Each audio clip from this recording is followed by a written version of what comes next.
Bonjour à tous, dans cette vidéo de 3 minutes, nous allons voir comment inverser simplement et rapidement les visages de deux personnes grâce à Photoshop. Donc pour cela, la première chose à faire, c'est d'ouvrir là où les photos dont on aura besoin. Donc ici, je vais utiliser 2 fois la même photo. On va prendre notre première photo, qu'on sélectionne ici sur la droite, et sur notre clavier, on va faire CTRL-J. Ça va nous permettre de dupliquer l'arrière-plan, et on va supprimer celui qui est verrouillé ici avec un petit cadenas, en faisant supprimer sur notre clavier. On va sur notre deuxième photo, on sélectionne sur la gauche l'outil lasso.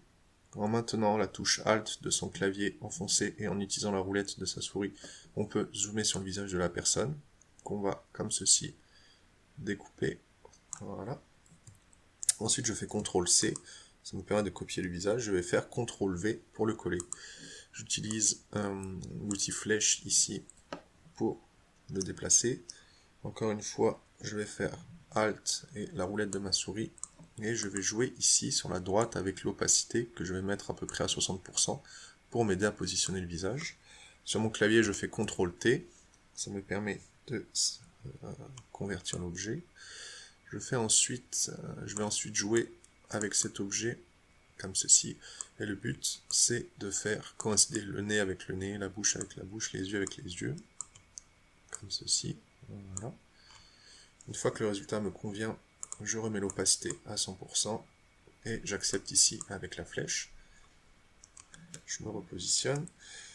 Ensuite, je fais un clic droit ici sur la vignette, sélectionner les pixels, sélection, inverser, sélection, modifier, étendre. J'étends de 6 pixels. Je cache ensuite ici le calque. Je sélectionne mon calque ici, sélection inversée, et sur mon clavier, je fais supprimer. Je remets les deux calques, je maintiens la touche majuscule enfoncée, je sélectionne mes deux calques et je fais édition, fusion automatique des calques, OK. Et là on peut voir que les deux calques ont été fusionnés et que les deux visages ont été fusionnés. Une fois que j'ai fait toutes les modifications qui m'intéressent, comme ici, j'ai inversé mes deux visages, je fais simplement fichier, enregistrer sous, je choisis par exemple PNG, en format image, je fais OK, et l'image est sauvegardée.